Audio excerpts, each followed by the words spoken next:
আমার মনে কষ্ট শুধু একটা, যে আমার 3টা সন্তান, আমি খুব কষ্টে জীবনযাপন করি। শহীদ পরিবার ও জুলাই যোদ্ধাদের কষ্টের কথা শুনলেন তারেক রহমান। সরকার গঠন করলে মুক্তিযুদ্ধ মন্ত্রণালয় থেকে সহায়তা দেবে বিএনপি। আর শোক নয়, গণতন্ত্রের বিজয় রচনার ডাক। জুলাই অভ্যুত্থানে যেভাবে মানুষকে হত্যা করা হয়েছে, এটিকে এক বাক্যে স্রেফ আমরা একটি গণহত্যা বলতে পারি।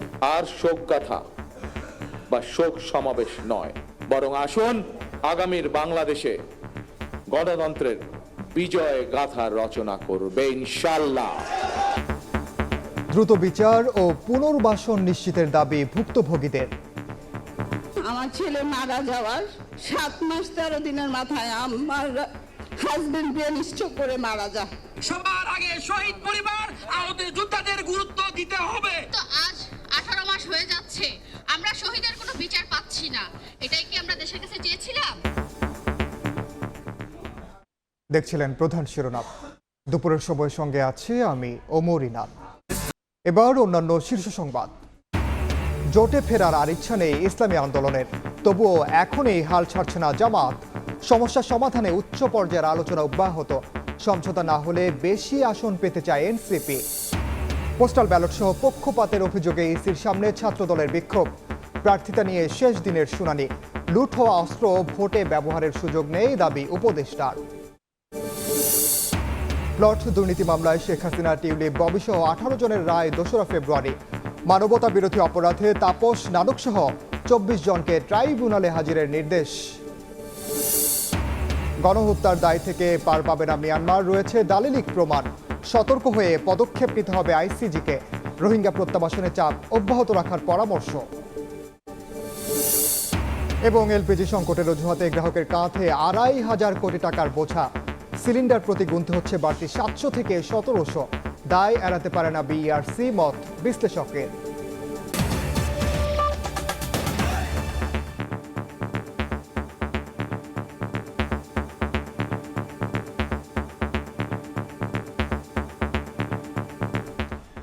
জুলাই যোদ্ধা ও শহীদ পরিবারের সদস্যদের কষ্টের কথা শুনলেন বিএনপি চেয়ারম্যান তারেক রহমান। রাজধানীর কেআইবি মিলনায়তনে তাদের আর্তনাদে ভারাক্রান্ত তারেক রহমানও বলেন, আর শোক সভা বা শোক গাথা নয়, নিরাপদ বাংলাদেশ গড়ে গণতান্ত্রিক মানুষের বিজয় গাথা রচনা করতে হবে। সরকার গঠন করলে মুক্তিযুদ্ধ মন্ত্রণালয় থেকে জুলাই যোদ্ধা ও শহীদ পরিবারকে সহায়তা দেয়া হবে বলেও জানান তিনি। যাদের আপসহীন লড়াই আর রক্তস্রোতে ভেসে গেছে স্বৈরাচার, সেই শহীদ পরিবার ও আহতদের নিয়ে বিএনপি আয়োজন করে এই মতবিনিময় সভার। যোগ দেন বিএনপির চেয়ারম্যান তারেক রহমান। উপস্থিত আমার রাজধানীর কৃষিবিদ ইনস্টিটিউটের আয়োজনে দর্শক সারিতে ছিলেন বিএনপি চেয়ারম্যান তারেক রহমানের স্ত্রী ডাক্তার জুবাইদা রহমান। অনুষ্ঠানে কিছু সময় পরপরই তারেক রহমান কাছে ডেকে শহীদ পরিবারের সদস্য এবং আহতদের কয়েকজনের সঙ্গে একান্তে কথাও বলেন। তারেক রহমান বলেন, আর শোক সভা বা শোক গাথা নয়, নিরাপদ বাংলাদেশ গড়তে গণতান্ত্রিক মানুষের বিজয় গাথা রচনা করতে হবে। সেজন্য আগামী নির্বাচন গুরুত্বপূর্ণ। বিএনপি চেয়ারম্যান স্মরণ করিয়ে দেন, কোনো ব্যক্তি, গোষ্ঠী বা দলের নয়, 2024-এর আন্দোলন ছিল অধিকার হারা মানুষের গণ আন্দোলন। জুলাই অভ্যুত্থানে যেভাবে মানুষকে হত্যা করা হয়েছে, 1,500-এর মতন মানুষকে যে হত্যা করা হয়েছে, এটিকে এক বাক্যে স্রেফ আমরা একটি গণহত্যা বলতে পারি। আপনাদের কারণেই, আপনাদের সাহসী ভূমিকার কারণেই যারা শহীদ হয়েছেন, যারা আহত হয়েছেন, আপনাদের সাহসী ভূমিকার কারণেই ফ্যাসিবাদী চক্র শুধুমাত্র রাষ্ট্র ক্ষমতা নয়, বরং এই দেশ ছেড়ে পালিয়ে যেতে বাধ্য হয়েছে। আর শোক গাথা বা শোক সমাবেশ নয়, বরং আসুন গণতান্ত্রিক আমি মানুষ আগামীর বাংলাদেশে গণতন্ত্রের বিজয় গাথা রচনা করবে ইনশাল্লাহ। বিএনপি চেয়ারম্যান জানান, সরকার গঠন করতে পারলে মুক্তিযুদ্ধ মন্ত্রণালয়ে আরেকটি বিভাগ খুলে জুলাই আন্দোলনের শহীদ পরিবার ও আহতদের দেখভালের ব্যবস্থা করা হবে। আমরা সিদ্ধান্ত নিয়েছি যে ইনশাল্লাহ বাংলাদেশের মানুষের সমর্থনে বাংলাদেশ জাতীয়তাবাদী দল আগামী দিনে সরকার গঠনে সক্ষম হলে এই শহীদ পরিবার যারা আছেন, জুলাই যোদ্ধা যারা আছেন, জুলাই আন্দোলনের যারা শহীদ পরিবার বা যোদ্ধা আছেন, কারণ তারাও একজন মুক্তিযোদ্ধা, তারাও আপনারা মুক্তিযোদ্ধা হিসাবে আপনারা গণ্য। 71 সালে এই দেশের মানুষ, মুক্তিযোদ্ধারা এই দেশের স্বাধীনতা অর্জনের জন্য জীবন দিয়েছিলেন। এই দেশের স্বাধীনতা অর্জনের জন্য যোদ্ধারা ত্যাগ স্বীকার করেছিলেন। ঠিক একইভাবে 24-এ যে যোদ্ধারা যুদ্ধ করেছেন, সার্বভৌমত্ব রক্ষার যুদ্ধ করেছেন। স্বাধীনতা সার্বভৌমত্ব অর্জিত হয়েছিল 71 সালে, তাকেই আবার রক্ষা করা হয়েছে 2024 সালে।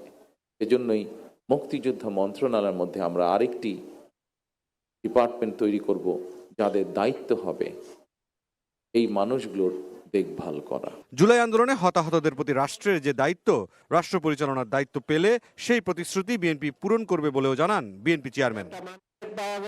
মুস্তারিন হক জুনায়েদ, সময় সংবাদ, ঢাকা।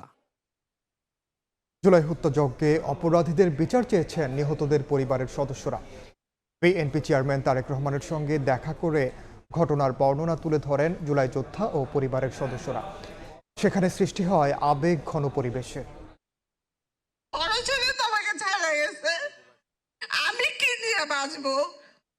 আমার রিসেন্ট এখন বললাম, মা আমার কিছু হলে তোমাকে আমি কার কাছে রেখে যাবো? আমাদের তো কেউ নাই, আমি ছাড়া তোমার কেউ নাই, তুমি ছাড়া আমার কেউ নাই। এই কান্না জুলাই আন্দোলনের শহীদ আব্দুল্লাহ বিন জাহিদের মায়ের। বেঁচে থাকলে চলতি বছরেই এইচএসসি পরীক্ষায় অংশ নিতেন জাহিদ।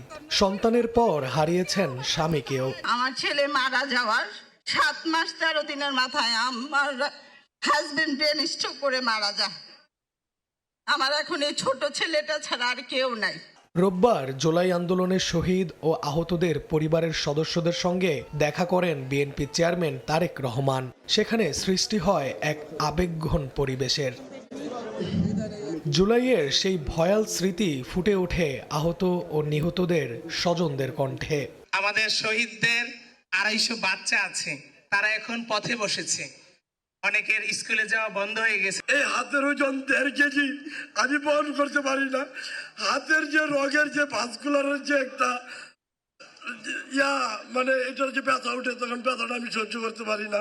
এ সময় শহীদ পরিবারের সদস্যরা জুলাই আন্দোলনের অপরাধীদের বিচারের দাবি জানান। আমাদের সকল শহীদের, আমার একটাই চাওয়া, আমাদের সকল শহীদের যেন হত্যার বিচারটা অন্তত পক্ষে আগামী যে নির্বাচন হবে, আগামী নির্বাচনে যেই আসুক তারা যেন করে। পাশাপাশি সঠিক চিকিৎসা ও পুনর্বাসনের দাবিও জানান জুলাই যোদ্ধারা। নাইম হাসান, সময় সংবাদ, ঢাকা। অন্য প্রসঙ্গ, জোটে ফেরার আর কোনো সম্ভাবনা নেই বলে সাফ জানিয়ে দিল ইসলামী আন্দোলন। এককভাবে নির্বাচনে চ্যালেঞ্জ থাকলেও নিজেদের পরীক্ষা করে নিতে চায় দলটি। যদিও দলটিকে জোটে ফেরাতে উচ্চ পর্যায়ের আলোচনার কথা বলছে জামায়াত। এদিকে ইসলামী আন্দোলন জোট থেকে বেরিয়ে গেলে আরও আসন পেতে চায় এনসিপি। নানা নাটকীয়তার মধ্যে দিয়ে জরুরি সংবাদ সম্মেলন ডেকে 11 দলীয় জোট থেকে বেরিয়ে যাওয়ার ঘোষণা দেয় ইসলামী আন্দোলন বাংলাদেশ। 268 জন সংসদ সদস্য প্রার্থী এখনো পর্যন্ত মাঠে কাজ করছেন। আমরা তাদেরকে নির্দেশনা দিয়ে দিয়েছি, তারা নির্বাচনে প্রতিদ্বন্দ্বিতা করবেন, একজনও তারা মনোনয়নপত্র প্রত্যাহার করবেন না। এর ঠিক পরপরই জামায়াতের সেক্রেটারি জেনারেল এহসান মাহবুব জোবায়ের বলেন, ইসলামী আন্দোলনকে ফেরাতে উচ্চ পর্যায়ে আলোচনা এখনো চলমান। জোটের নেতৃবৃন্দ বসবেন, আলোচনা করবেন। আমাদের একটা লিয়াজো কমিটি আছে, তো ওনারা আলোচনা করবেন পরবর্তী কি আমাদের করণীয়, সে সমস্ত বিষয়ে প্রয়োজনীয় নির্দেশনা ওনারা দেবেন। তবে ইসলামী আন্দোলনের সাংগঠনিক সম্পাদক ইফতেখার তারেক বলছেন, জোটে ফেরার আর কোনো সম্ভাবনা নেই। চ্যালেঞ্জ থাকলেও এককভাবে নির্বাচন করবেন হাত পাখার প্রার্থীরা। প্রত্যাহারের পরে আমরা আমাদের আসনে হাত পাখা নিয়ে নির্বাচন করব। সেখানে কোনো সমঝোতা দিয়ে আবারও এই জাতীয় কোনো কূপে পা দেওয়ার ইচ্ছা আমাদের নাই। প্রস্তুতি নেওয়ার পর এবং পর্যালোচনা করার পর, মতামত নেওয়ার পরে আমরা সিদ্ধান্ত গ্রহণ করেছি। অতএব আমি আর কোনো সম্ভাবনা দেখি না। এদিকে জোট থেকে ইসলামী আন্দোলনের বেরিয়ে যাওয়ার ঘটনাকে অনাকাঙ্ক্ষিত বলেছেন এনসিপির মুখপাত্র আসিফ মাহমুদ। তবে দলটি জোট থেকে বেরিয়ে যাওয়ায় ফাঁকা আসনগুলোতে জোটের অন্যান্য দলকে আসন বাড়িয়ে নেওয়ার কথা জানান তিনি। ইসলামী আন্দোলন এই জোটে নেই, এটা একটা অনাকাঙ্ক্ষিত ঘটনা আমরা প্রত্যাশা করিনি এমন কিছু হবে। আমরা আলোচনা করছি এবং সামনে আলোচনার ভিত্তিতে সামনের আমাদের যে কর্মপন্থা সেটা আমরা নির্ধারণ করব। জোটের পক্ষ থেকে 30টি আসন দেওয়া হলেও ইসলামী আন্দোলন বেরিয়ে যাওয়ায় মোট অন্তত 40টি আসন এনসিপির জন্য বরাদ্দ থাকবে, এমনটাই প্রত্যাশা দলের এই শীর্ষ নেতার। তাদের কাছেও দুঃখ। শাবাব ওয়াসি, সময় সংবাদ, ঢাকা। পোস্টাল ব্যালট সহ পক্ষপাতের অভিযোগ এনে নির্বাচন কমিশন ঘেরাও করে অবস্থান কর্মসূচি পালন করছে ছাত্রদল। বেলা 11টার দিকে ইসির সামনে অবস্থান নেয় ছাত্রদল। এদিকে সংসদ নির্বাচনে প্রার্থিতা ফিরে পেতে নির্বাচন কমিশনে চলছে আপিলের শেষ দিনের শুনানি। আজ নিষ্পত্তি হবে 65টি আবেদন। 3 দফা দাবিতে নির্বাচন কমিশন ঘেরাও ও অবস্থান কর্মসূচি পালন করে ছাত্রদল। রোববার সকাল 11টায় ইসি কার্যালয়ে ঘেরাও কর্মসূচিতে নেতৃত্ব দেন ছাত্রদল সভাপতি রাকিবুল ইসলাম রাকিব। পোস্টাল ব্যালট বিষয়ে নির্বাচন কমিশন পক্ষপাতদুষ্ট ও প্রশ্নবিদ্ধ সিদ্ধান্ত নিয়েছে এমন অভিযোগে তাদের এই অবস্থান কর্মসূচি। সংসদ নির্বাচনও এর প্রভাব তারা কি করতে পারে, যে তারা তাদের মতো করে যে সেটআপ সেই মেকানিজম করছে কিনা আমরা সন্দেহ প্রকাশ করছি। সে কারণে আমরা আজকে এই কমিশন ঘেরাওয়ের মাধ্যমে আমরা তাদেরকে জবাবদিহিতার আওতায় নিয়ে আসবো। এদিকে সকাল 10:30টায় নির্বাচন কমিশন ভবনে প্রধান নির্বাচন কমিশনার এএমএম নাসিরউদ্দিনের সভাপতিত্বে শেষ দিনের আপিল শুনানি শুরু হয়। প্রায় 500 কোটি টাকা বেশি ঋণ থাকলেও আইনের ফাঁকে বেরিয়ে পড়েন বগুড়া 1 আসনের বিএনপি প্রার্থী রফিকুল ইসলাম। নিজ দলের প্রার্থীর করা আপিল শুনানিতে এসে তা তুলে নিলে বগুড়া 1 আসনের প্রার্থীর প্রার্থিতা বহাল রাখে ইসি।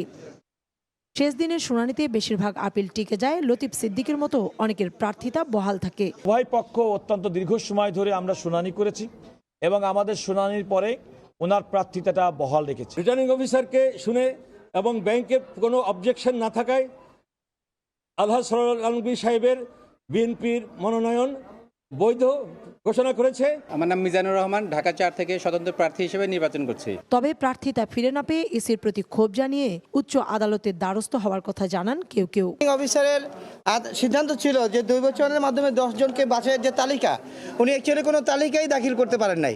তাহলে কোন 10 জনকে উনি ইনফর্ম করলেন, এই বিষয়টা আমরা কমিশনে তুলে ধরেছিলাম, কিন্তু কমিশন এটা সুবিবেচনা নেয়নি।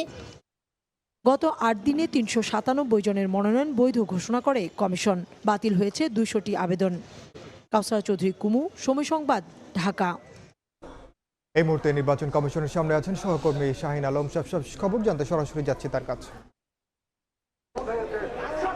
নির্বাচন কমিশনকে পক্ষপাতমূলক আচরণ না করার আবেদন জানিয়ে 3 দফা দাবিতে নির্বাচন কমিশনের সামনে সকাল থেকে অবস্থান কর্মসূচি পালন করছে বাংলাদেশ জাতীয়তাবাদী ছাত্রদল। এখন পর্যন্ত যে অবস্থান কর্মসূচি সেটি চলমান রয়েছে।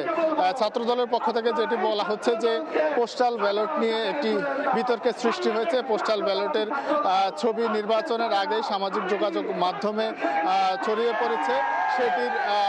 সেটি নিয়ে নির্বাচন কমিশনকে তারা আসলে বলছে যে তারা সেই স্বচ্ছতা নিশ্চিত করতে পারছে না, সেই কথা কিন্তু তারা জানিয়েছে।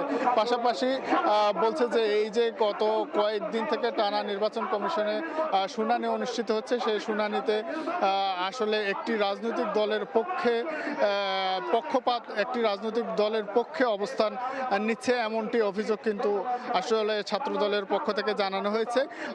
আগামীর যে কাঙ্ক্ষিত নির্বাচন, সেই নির্বাচনে যেন নির্বাচন কমিশন পক্ষপাতমূলক কোনো আচরণ না করে, তারা যেন স্বচ্ছতার সঙ্গে এই নির্বাচনটি পরিচালনা করে, বারবার কিন্তু সেই দাবিটি ছাত্রদলের পক্ষ থেকে জানানো হচ্ছে। পাশাপাশি জানিয়ে রাখি যে নির্বাচন কমিশনে আজকে 9ম দিনের মতো ভিতরে কিন্তু শুনানি চলছে এবং শুনানির আজ শেষ দিন।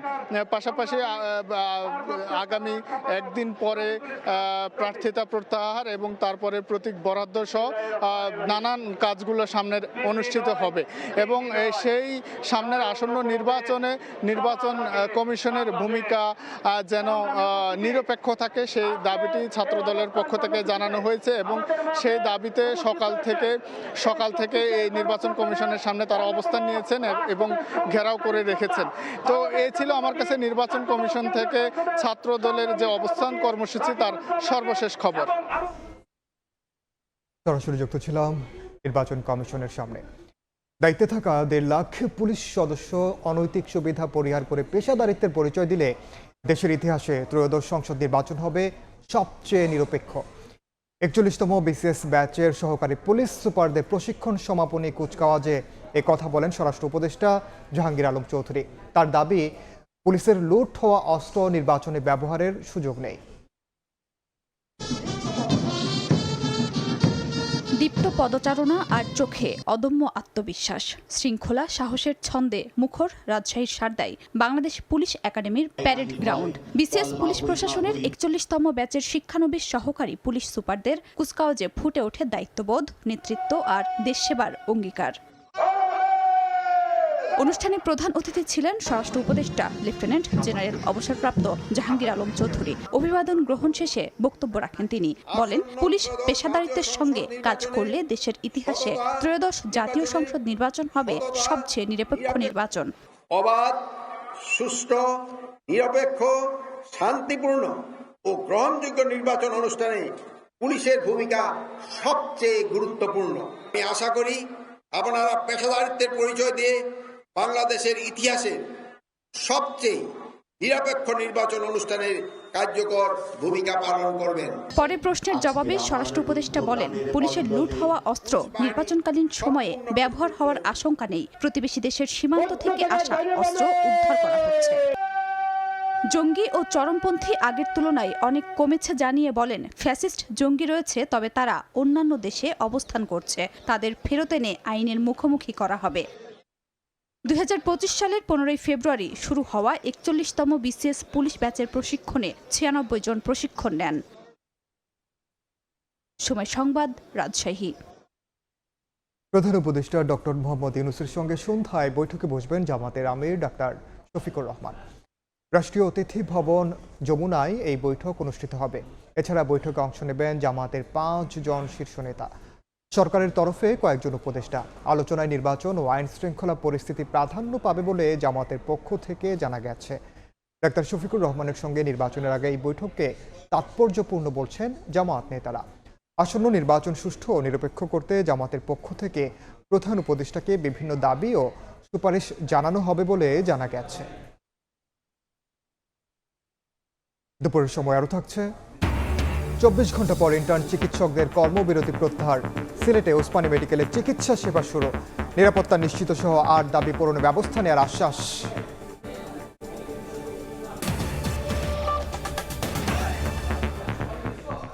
প্লট বরাদ্দের দুর্নীতির মামলায় শেখ হাসিনা ও তার পরিবারের সদস্য সহ 18 জনের মামলার রায় ঘোষণা করা হবে আগামী 2 ফেব্রুয়ারি। রোববার ঢাকার বিশেষ জজ আদালত 4 এই দিন ধার্য করেন। শুনানিতে আসামিদের সর্বোচ্চ সাজা দাবি করেছে দুদকের আইনজীবী। ক্ষমতার অপব্যবহার করে রাজধানীর পূর্বাচলের নতুন শহর প্রকল্পে প্লট নেয়ার অভিযোগে সাবেক প্রধানমন্ত্রী শেখ হাসিনা, তার ভাগ্নে রাদওয়ান সিদ্দিক ববি এবং ভাগ্নি টিউলিপ সিদ্দিক সহ 18 জনের মামলার বিচার শেষ হয়েছে। রোববার উভয় পক্ষের যুক্তিতর্ক উপস্থাপন শেষে 2 ফেব্রুয়ারি রায়ের দিন ধার্য করেছেন ঢাকার বিশেষ জজ আদালত 4।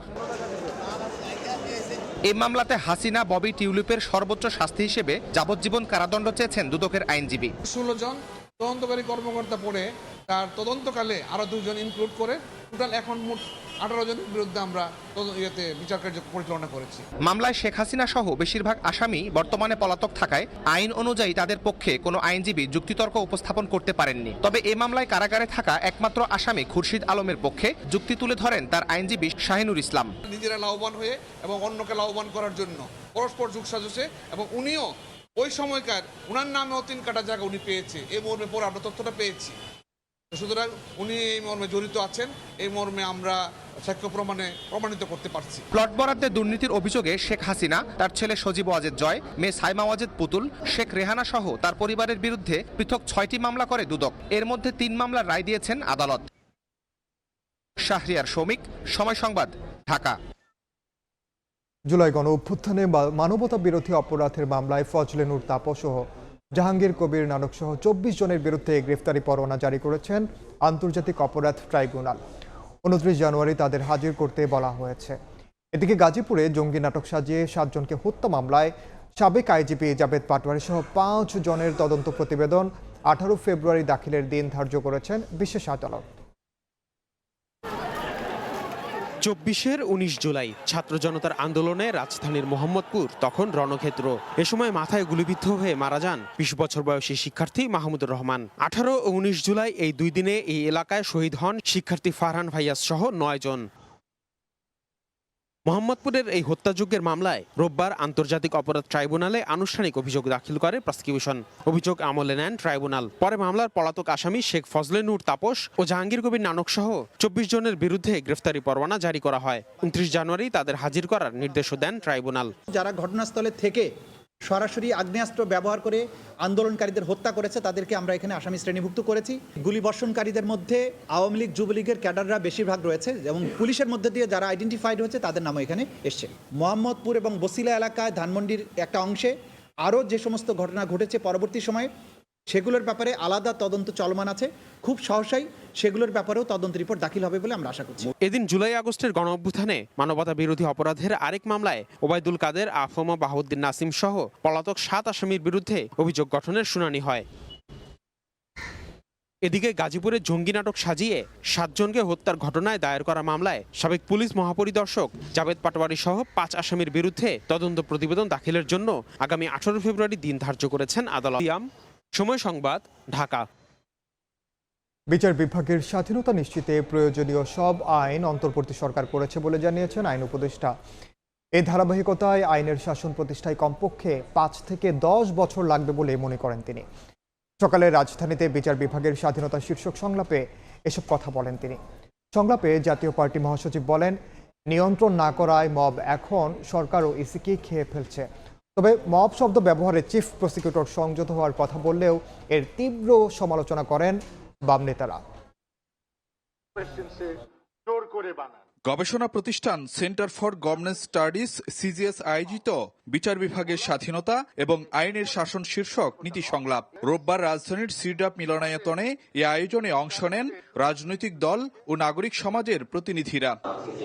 সংলাপে জাতীয় পার্টি মহাসচিব শামীম হায়দার চৌধুরী আলোচিত মব প্রসঙ্গ টানলে পাল্টাপাল্টি বক্তব্যে জড়ান চিফ প্রসিকিউটর সহ বিভিন্ন দলের নেতারা। 46 লক্ষ মামলা আছে, এখন থেকে 25 বছর যদি বাংলাদেশে একটিও মামলা নতুন না হয়, শুধু এই 46 লক্ষ মামলা করতেই 25 বছর লাগবে। আইন এবং সিস্টেমগুলোকে বারবার শুধু পরিবর্তন করার মধ্য দিয়ে কোনো সমাধান নেই। ব্যক্তি এখানে ফ্যাক্টর। 5 তারিখ থেকে 8 তারিখ পর্যন্ত দেশে কোনো সরকার ছিল না। সেই সময়ে যে ঘটনা সেগুলো আমরা মেনে নিতে পারি, কিন্তু কয়েকদিন আগে যে ডেইলি স্টার এবং প্রথম আলোতে আগুন দিল, ছায়ানট উদ্দেশ্যে আগুন দিল এবং এখানে মব করলো, এইটাকে কিভাবে জাস্টিফাই করবেন? আন্তর্জাতিক অপরাধ ট্রাইব্যুনাল, যেখানে 71-এর যুদ্ধ অপরাধীদের বিচার চলমান থাকতে হবে, কোনো ক্ষমা হতে পারে না, চলমান থাকতে হবে। এটা না করে সেইখানে বিচার করা হলো। সরকারের একজন অত্যন্ত গুরুত্বপূর্ণ, অন্তত পারসেপশন অনুযায়ী অত্যন্ত গুরুত্বপূর্ণ ব্যক্তি বলেছিলেন, মব বলে কিছু নাই, এরা হচ্ছে প্রেশার গ্রুপ এবং এদের অনেক যন্ত্রণা, ওদের অনেক সাফারিং ছিল, সেটার একটা প্রকাশ তারা ঘটাচ্ছে। এবং এই জাস্টিফিকেশন দাঁড় করাবার কয়েকদিন পর আমরা দেখলাম প্রথম আলো, ডেইলি স্টার, তো আবার এখন যখন তারপরে দেখলাম ওনারা আর মব নিয়ে কথা বলছেন না, তো এখন আবার যখন মবের পক্ষে কথা বলতে শুরু করেছেন, আমরা আশঙ্কা করতে পারি যে অচিরেই হয়তো আমাদের ওই রকম আরো কিছু ঘটনা বা দুর্ঘটনা দেখতে হতে পারে বাংলাদেশে। সংলাপে বক্তারা বলেন, বিচার বিভাগের স্বাধীনতায় বড় বাধা রাজনৈতিক হস্তক্ষেপ। এছাড়া বর্তমান ধারায় চলতে থাকলে শত বছরেও মামলা জটের সুরাহা হবে কিনা তা নিয়ে সংশয় প্রকাশ করেন কেউ কেউ। 72-এর সংবিধান মোতাবেক তো ভালোই চলছিল, কিন্তু আওয়ামী লীগ সরকার সেটাকে পরিবর্তন করে রাষ্ট্রপতির হাতে নিয়ে গেল। একজন বিচারপতি কেন অপারগতা প্রকাশ করবেন? উনি ওনার আন্ডারে থাকলে বিচার করবেন। তো এই যে সরকারের প্রতি ভয়টা, এই ভয়টা যদি না ছাড়ে না যায়, আমরা কখনোই বিচার বিভাগের স্বাধীনতা আমাদের কাগজে কলমে থেকে যাবে। 5ই আগস্টের পরে আমরা দেখলাম যে যাদের বিভিন্ন মেয়াদে দুর্নীতিতে সাজা হয়েছে, তাদের সাজাগুলো সব খালাস হয়ে গেল। তার মানে দুর্নীতির এক ধরনের একটা ব্লাঙ্ক শিট দেওয়া হলো যে তুমি যত খুশি টাকা বানাও, এই বিচার টিচার কিছু হবে না। সংলাপে আইন উপদেষ্টা বলেন, বিচার বিভাগের স্বাধীনতা নিশ্চিতে সবই করেছে অন্তর্বর্তী সরকার। সুফল নির্ভর করবে নির্বাচিত সরকারের আন্তরিকতার উপর। কিছু কিছু মানুষের কাছে নেগেটিভিটি বা নেতিবাচক প্রচার হচ্ছে একটা উদ্দীপকের মতো। হয়তো অ্যাক্টিভিজমের মানে অ্যাক্টিভিজমকে চাঙ্গা রাখার জন্য এটা প্রয়োজন হয়। সরকারের সমস্ত ক্ষমতা উচ্চ আদালতকে দিয়ে দেওয়া হয়েছে।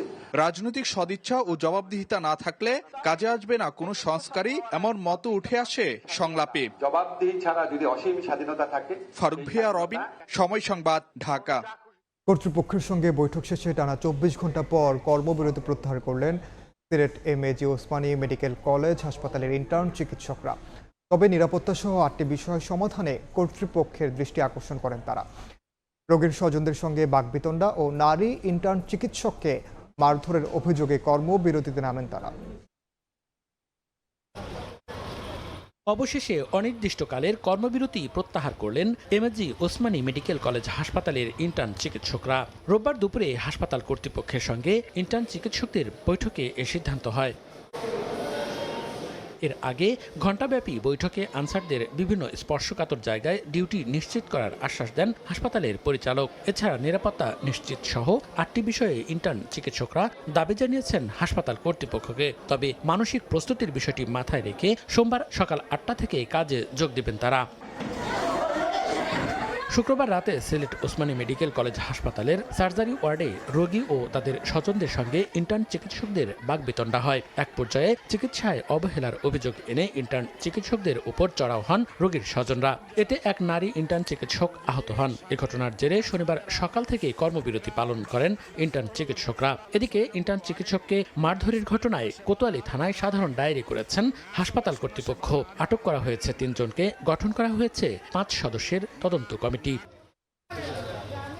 সময় সংবাদ, সিলেট। দুপুরের সময় আরও থাকছে বাংলাদেশের টি-20 বিশ্বকাপ নিয়ে নতুন জটিলতা। গ্রুপ বদল করে ভারত গিয়ে ম্যাচ খেলতে আপত্তি আয়ারল্যান্ডের।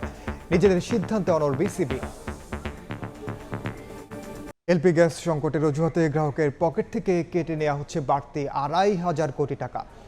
নির্ধারিত দামের চেয়ে সিলিন্ডার প্রতি গুনতে হচ্ছে 700 থেকে 1700 টাকার বেশি, যার দায় বিইআরসি সহ সরকারের দায়িত্বপ্রাপ্ত কর্তৃপক্ষগুলো এড়াতে পারে না বলে মনে করেন বিশেষজ্ঞরা। নিজামুদ্দিনের ছবিতে ফারুক ভিয়া, রবিনের আরও একটি রিপোর্ট। রাজধানীর মগবাজারের বাসিন্দা মাফিয়া বেগম। বাসায় সংযোগ থাকলেও প্রায়ই থাকে না গ্যাস। এতে মাসে 1080 টাকা গ্যাস বিলের পাশাপাশি কিনতে হচ্ছে এলপিজিও। কিন্তু এখন সিলিন্ডারের অস্বাভাবিক দামের কারণে ব্যয় বাড়ছে চক্রবৃদ্ধি হারে। এটাই না 1100 টাকা, তাহলে এইটাই যে আরো ডবল টাকা বাড়ে গেছে, আমরা কোন দিকে যাব? রাজধানীর কল্যাণপুরের বাসিন্দা শামসুন নাহার ও তার প্রতিবেশীদের একই অভিজ্ঞতা। আয় না বাড়লেও পাল্লা দিয়ে ব্যয়ের নতুন নতুন খাত বাড়ায় চিড়ে চ্যাপ্টা অবস্থা মধ্যবিত্তের। আমরা যেখানে 1300, 1200, হাইস্ট 1500, তার উপরে তো আমরা গ্যাস নেই নাই। এখানে 2000-2200 টাকা, আমাদের তো অনেক বেশি হয়ে যাচ্ছে না? আমাদের আয় তো সীমিত, আমাদের বেতন তার বাড়ে নেই। কেউ দেখার নাই, ইচ্ছা মতো বাড়াইতেছে, দোকান খুলতেছে, টাকা বেশি দিলে সিলিন্ডার দিয়েছে, কম দিলে সিলিন্ডার নাই। সিলিন্ডার নৈরাজ্যে হোটেল রেস্তোরাঁয়ও জ্বালানি ব্যয় বেড়েছে দ্বিগুণ। রাজধানীর হাতিরপুলের ব্যবসায়ী মোহাম্মদ সোহেলের মাত্র 1 সপ্তাহেই এলপি গ্যাসের পেছনে বাড়তি ব্যয় 9,000 টাকা। অন্যদেরও ব্যবসা চালাতে হিমশিম অবস্থা। ছোটরা 3টা 3,000 বেশি লাগছে, আর বড়টা 6,000 বেশি লাগছে। এই 1 সপ্তাহের ভিতরে 9,000 মতো ক্ষতি হয়ে গেছে। আমি তো কোথাও দাম বাড়তেছি না। সামানের ভিতরে তো 1 টাকাও আমাদের প্রফিট আসতেছে না, আর উল্টা আমাদের ঘাটতি দিতেছে। তারপরে আমরা সিলিন্ডারটাও ঠিক মতো পাইতেছি না। এখন তো পুরাটাই লসে, কারণ গ্যাসের দামও দ্বিগুণ হয়ে গেছে, দ্বিগুণের চাইতেও বেশি। গত কয়েকদিন ধরেই রাজধানীতে 12 কেজি সিলিন্ডার বিক্রি হচ্ছে 2 থেকে 2,500 টাকায়, যা নির্ধারিত দামের চেয়ে 700 থেকে 1200 টাকা বেশি। আর 35 কেজি এলপিজির জন্য বাড়তি নেওয়া হচ্ছে 1700 টাকা পর্যন্ত। এলপি গ্যাস ব্যবসায়ী সমিতির তথ্য মতে বাজারে থাকা 5.5 কোটি সিলিন্ডারের মধ্যে বর্তমানে মাসে 2 বার রিফিল হচ্ছে 1.25 কোটি সিলিন্ডার। সে হিসাবে প্রতি সিলিন্ডারে 1000 টাকা বাড়তি নেওয়া হলেও মাসে গ্রাহকের পকেট থেকে লুটে নেওয়া হচ্ছে 2,500 কোটি টাকা। সেখানে ভোক্তা অধিদপ্তর কি করছে? তাদেরও কোনো, তার মানে কি তাহলে গোটা ব্যবস্থা এখন শুধু এলপিজি বাজারই নিয়ন্ত্রণ করছে না, এলপিজি ব্যবসায়ীরা সরকারকে নিয়ন্ত্রণ করছে, সরকারি প্রতিষ্ঠানকে নিয়ন্ত্রণ করছে। কি ভয়াবহ ব্যাপার না? বিশেষজ্ঞরা বলছেন অতি প্রয়োজনীয় এই জ্বালানি পণ্যটির আমদানি স্বাভাবিক রাখার পাশাপাশি বাজারে বাড়াতে হবে নজরদারি। এলপি গ্যাস নিয়ে নজিরবিহীন নৈরাজ্য চলতে থাকলেও সব পক্ষে এখন নিজেদের দায় এড়ানোর চেষ্টায়। তবে নিরুপায় গ্রাহক এখনও ভোগান্তিতে, কারণ দিন শেষে যে বাড়তি দামের বোঝা বইতে হয় তাদেরই। ফারুক ভিয়া, রবিন, সময় সংবাদ, ঢাকা।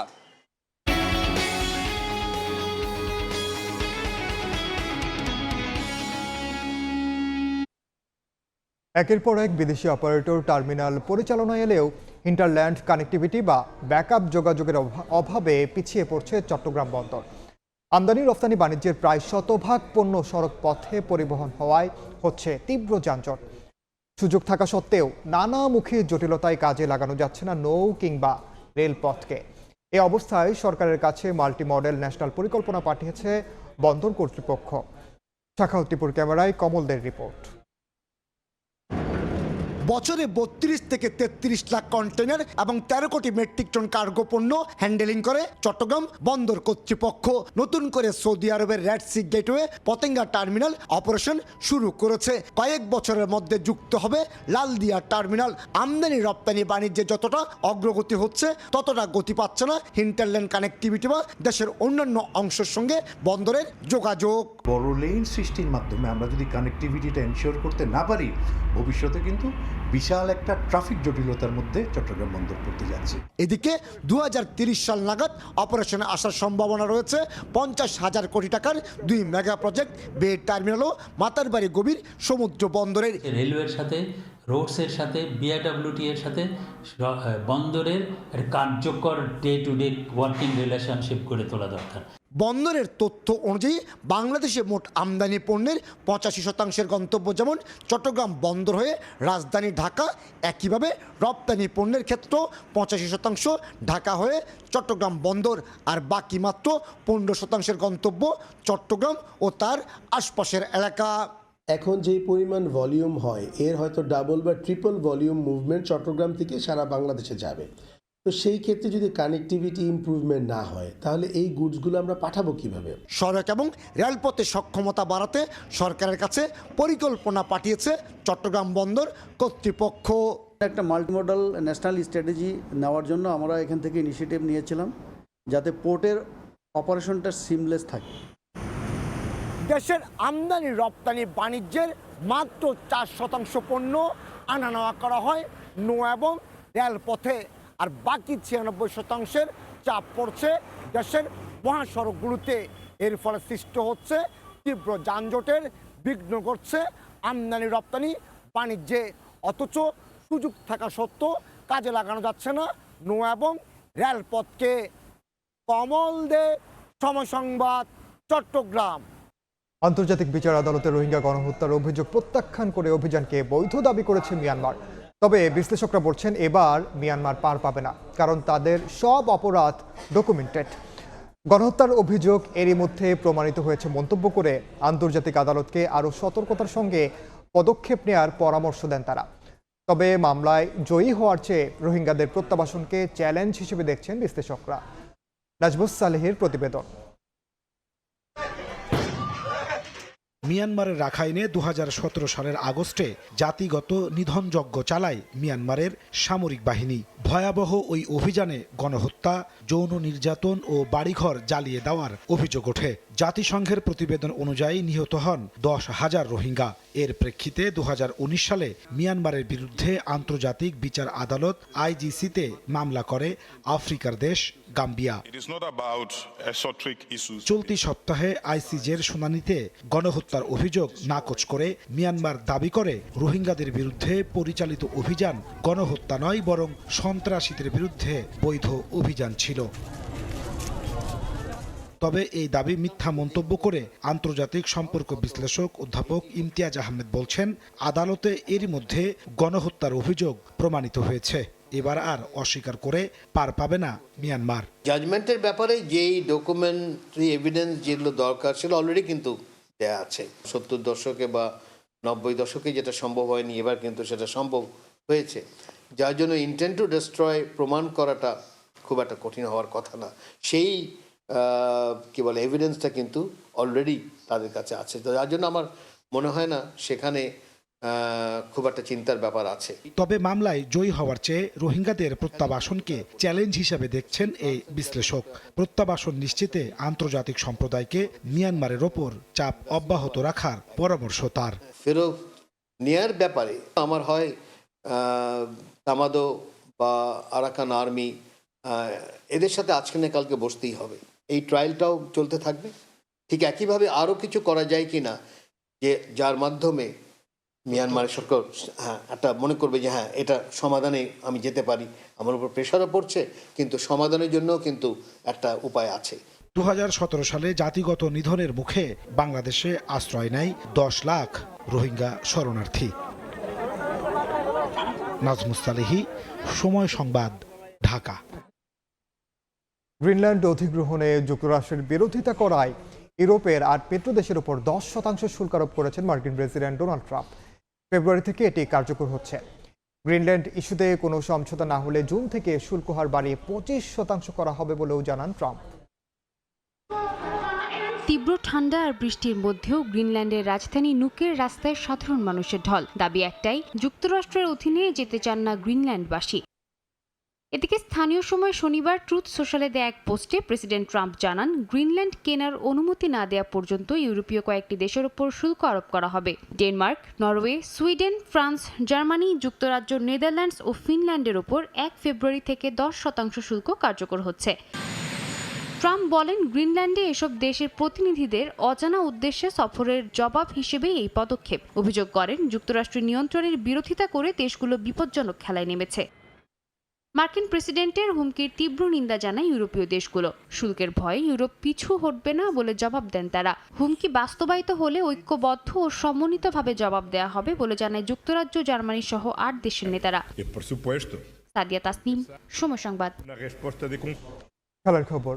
টি-20 বিশ্বকাপে বাংলাদেশের সঙ্গে গ্রুপ বদল করবে না আয়ারল্যান্ড। আগের সূচি অনুযায়ী গ্রুপ বিতে থেকেই তারা বিশ্বকাপ শুরু করতে চায়। এই বিষয়ে আইসিসিও নিশ্চয়তা দিয়েছে বলে দাবি ক্রিকেট আয়ারল্যান্ডের। এর ফলে টি-20 বিশ্বকাপে বাংলাদেশের ভবিষ্যৎ নিয়ে তৈরি হয়েছে নতুন জটিলতা। টি-20 বিশ্বকাপ ভারতে খেলছে না বাংলাদেশ, বিষয়টি এক প্রকার চূড়ান্তই। টাইগারদের জন্য বিকল্প ভেন্যু নিয়ে ভাবছে বিশ্ব ক্রিকেটের নিয়ন্ত্রক সংস্থা। তবে এরই মাঝে তৈরি হয়েছে নতুন জটিলতা। ভিন্ন খবর চাউর হয়েছে ভারতীয় গণমাধ্যমে। বিসিবির চাওয়া, শ্রীলঙ্কা গিয়ে টি-20 বিশ্বকাপের সব ম্যাচ খেলবে বাংলাদেশ। এজন্য গ্রুপ অদল বদল করে লঙ্কাতে নেওয়া হতে পারে লিটনদের ম্যাচ। বি গ্রুপে আয়ারল্যান্ডকে সরিয়ে তাদের জায়গায় দেয়া হবে সি গ্রুপে। কিন্তু ভারতীয় সংবাদ মাধ্যমের দাবি, গ্রুপ পরিবর্তনের বিষয়ে অস্বীকৃতি জানিয়েছে আইরিশরা। বাংলাদেশের ভারত গিয়ে বিশ্বকাপ না খেলার পেছনে যথেষ্ট কারণ থাকলেও এমন কোনো ইস্যু নেই আয়ারল্যান্ডের। তারপরও অদৃশ্য কারণে শ্রীলঙ্কাতে ম্যাচ খেলতে চায় তারা। বিভিন্ন মহলে গুঞ্জন, আইরিশদের গ্রুপ বদল না করার পেছনে ইন্ধন দিচ্ছে বিসিসিআই। এমনকি এই বিষয়ে আইসিসি থেকে নাকি তারা নিশ্চয়তাও আদায় করে নিয়েছে এরই মধ্যে।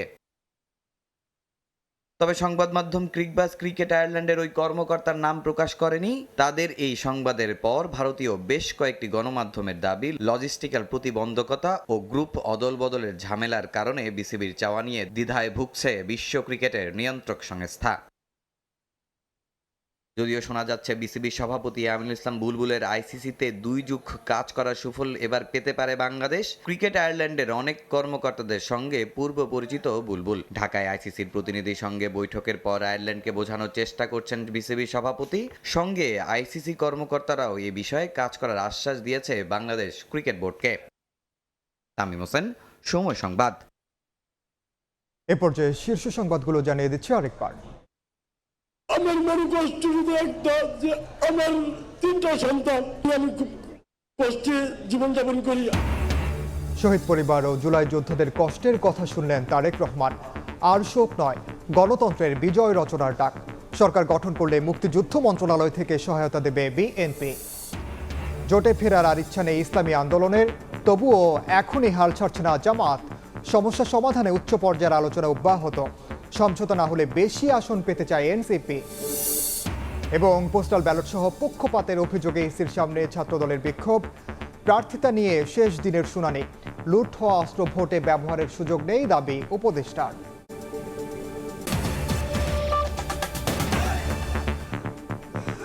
এই ছিল দুপুরের সময়ে। এরপর বিকেল 3টার সময় সংবাদ নিয়ে সঙ্গে থাকবেন সহকর্মী রোজা চৌধুরী। ধন্যবাদ দিনান।